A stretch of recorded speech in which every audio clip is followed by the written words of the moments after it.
encostado numa árvore, pitando cigarro. Ali estava, com um chapéu de couro, de sujigola baixada, e se ria para mim. Antes, fui eu que vim para perto dele. Então, ele foi me dizendo sobre seu tio que era comprador e que eles moravam num lugar chamado Os Porcos. Aquilo ia dizendo, e era um menino bonito, claro, com a testa alta e os olhos aos grandes, verdes. Lá é bom? Perguntei. Demais, ele me respondeu. Mas eu olhava esse menino, com prazer de companhia, como nunca por ninguém eu não tinha sentido.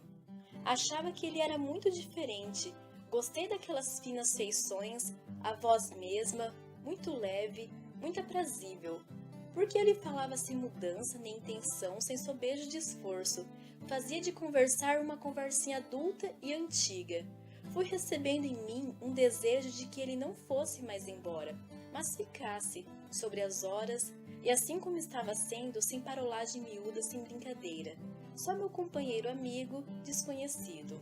A ser que tinha dinheiro de seu, comprou um quarto de queijo e um pedaço de rapadura. Disse que ia passear em canoa. Me perguntou se eu vinha. Tudo fazia com realce de simplicidade, tanto desmentindo pressa, que a gente só podia responder que sim. Ele me deu a mão para me ajudar a descer o barranco. Sentei lá dentro, de pinta em ovo. Ele se sentou em minha frente, estávamos virados um para o outro. Notei que a canoa se equilibrava mal. Isso me dava um aumentante receio. E eu não sabia nadar. O remador, um menino também, da laia da gente, foi remando. Resolvi ter brio.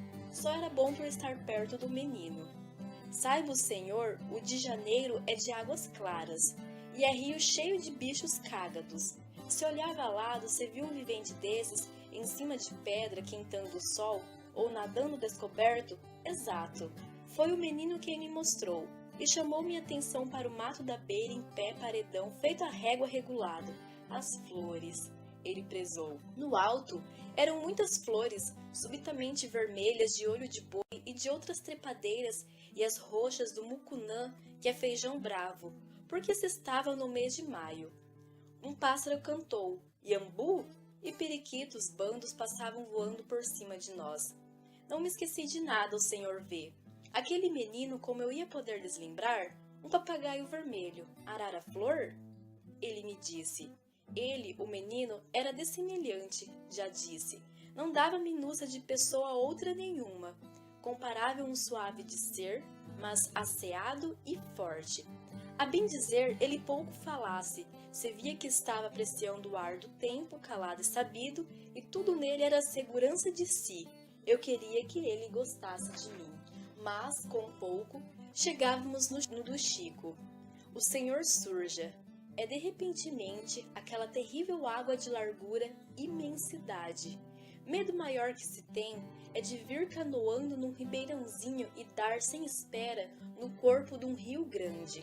Daqui vamos voltar? Eu disse ansiado.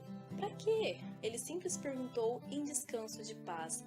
Ah, tu, tem medo não nenhum? Ao canoeiro, o menino perguntou com um tom.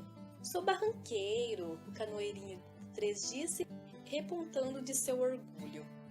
De tal, o menino gostou, porque com a cabeça aprovava. Mesmo com a pouca idade que era minha, percebi que, de me ver tremido todo assim, o menino tirava aumento para sua coragem. Mas eu aguentei o aquê do ar dele. Aqueles olhos então foram ficando bons, retomando o brilho, e o menino pôs a mão na minha. Era uma mão branca, com os dedos dela delicados. Você também é animoso, me disse. Ao ver, o menino mandou encostar. Só descemos. Aonde o menino queria ir? Sofismei, mas fui andando, fomos na vargem, no meio avermelhado do capim-pubo. Sentamos por fim num lugar mais salientado com pedras, rodeado por áspero bamburral. Amigo, quer de comer? Está com fome? Ele me perguntou. E me deu a rapadura e o queijo. Ele mesmo só tocou em miga. Estava pitando. Acabou de pitar, apanhava talos de capim-capivara e mastigava. Fiquei com medo naquele momento. Um homem foi atrás da gente.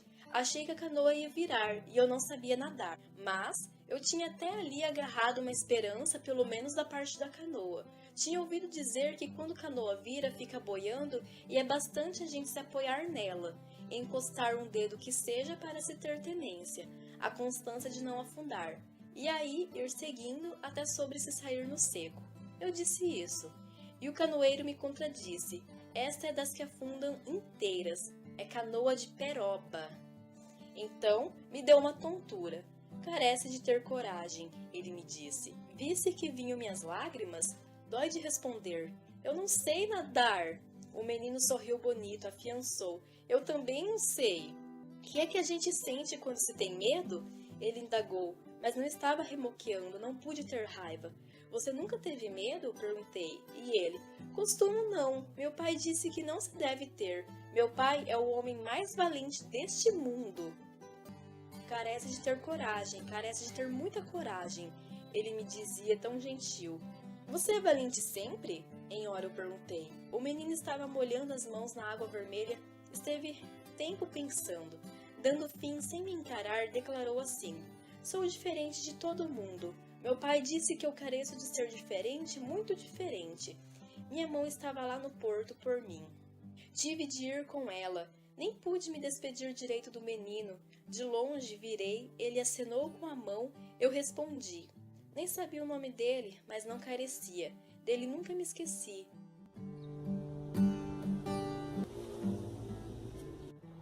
Muitos anos se passaram depois daquele dia. O Senhor mire e veja.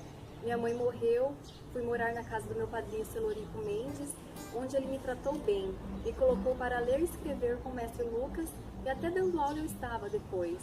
Só que começaram a falar que Celorico era meu pai, e de meu pai eu nunca tinha ouvido falar. Fugi de lá. Então, um dia, mestre Lucas me perguntou se eu não podia ensinar numa casa no lugar dele. Fui. Descobri que era para ensinar uma pessoa só. Achava que era um grupo. Era Zé Bebelo, o dono da casa, que queria virar deputado. Ele ficava me falando que queria acabar com a jagunçagem para esse país melhorar. Eu que ouvia falar tanto de Joca Ramiro, que era o mais conhecido dos jagunços, e uma vez até o ajudei, não concordava muito com aquilo não. Aí decidi ir embora de lá. E para pernoitar, fiquei na casa de uma mulher que o marido estava fora. Também dormi com ela, que muito me agradou. De manhã cedo, a mulher me disse: meu pai existe daqui a quarto de légua. Vai lá, tu almoça e janta. De noite, se meu marido não tiver voltado, eu te chamo dando avisos. Fui lá. Mas o pai dessa mulher era um homem finório e desperto, com o jeito de tirar da gente a conversa que ele constituía. Me deu almoço, me pôs em fala, contei minha história, que eu estava na casa de Zé Bebelo e tinha saído de lá. Aos poucos, então, contei que do Zé Bebelos não tinha querido fazer parte, o que era valente verdade. E Joca Ramiro? Ele me perguntou. Eu disse um pouco por me engrandecer e por minha prosa que já tinha servido Joca Ramiro, e com ele conversado. Era meio verdade, já o tinha visto antes. Meu padrinho Celorico Mendes acolheu ele e sua tropa na casa dele. E eu disse que, mesmo por isso, é que eu não podia ficar com Zé Bebelo. Fiquei esperando o sinal da filha dele, mas nem vi. Dormi um pouco, acordei com o chamado para jantar.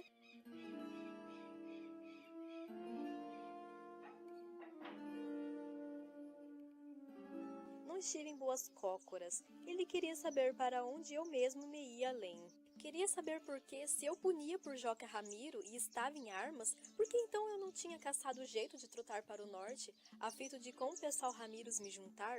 Dizendo como pude, muito confirmei, mas confirmei acrescentando que chegara até ali por dar volta cautelosa e mesmo para sobre ter a calma de resolver os projetos em meu espírito. Enquanto me ouviam, mais um homem tropeiro também via entrando na soleira da porta. Quando eu vi aqueles olhos verdes como nenhum. Era aquele menino, o Senhor vê. Até hoje ele está sorrindo e me olhando com seus esmeraldos olhos verdes. Descobri naquela hora o nome daquele menino que pitava cigarro e me chamou para andar de canoa. Reinaldo. Desejei não fossem embora e deles nunca me afasto. Passamos bom tempo juntos. Parecia que nossa amizade não mudou desde aquele dia no porto. Saímos daquela casa e fomos nos juntar com Joca Ramiros. Não foi com Joca Ramiro mesmo, fomos com um grupo. Me apelidaram de Tatarana. Vi Joca Ramiro bem depois e ele até me deu uma arma de presente por causa de que eu atirava bem. Só que um dia, no nada de sol nascendo ainda, eu estava... Era numa sisudez de meu fogo de pessoa. Não pitei, nem quis ficar dormindo, só levantei e fui caminhando com firmes passos. Beatriz ia e voltava. Me deu vontade de beber. Rosnei que não. Andei mais. Nem não tinha sono nenhum. Desmenti fadiga. Reproduzi de mim outro fôlego. Deus governa a grandeza. Antes estava com medo do que poderia acontecer, da cambada do Zé Bebelo ir atrás de mim. Medo mais? Naquela hora caminhando nenhum algum. Até queria que viessem os Zé Bebelos de uma vez pelo definitivo. Aí, quando os passos escutei, vi. Era o Reinaldo que vindo. Ele queria direto comigo se conferir, tomou por mamolência o que eu tinha, que eu estava mofinado, mas eu não estava, pensei até que ele queria me trazer consolo. Teobaldo, nunca foi que você era higienista. Tenho um particular que eu pareço te contar a você, e que esconder mais eu não posso. Escuta, eu não me chamo Reinaldo. Este é o nome apelativo, inventado por necessidade minha. Carece de você não me perguntar por quê. Tenho meus fados. A vida da gente faz 7 voltas, não é o que se diz? A vida não é da gente. Você era menino, eu era menino, atravessamos o rio de canoa, nos topamos aquele porto. Desde aquele dia que somos amigos, né? Pois então, o meu nome verdadeiro é de Adorim. Guarda este meu segredo. Sempre, quando juntos a gente estiver, é de Adorim que você deve me chamar. Diga e peço, Rebaldo. Era tão singular. Muito fiquei repetindo em minha mente as palavras, modo de me acostumar com aquilo, e ele me deu a mão.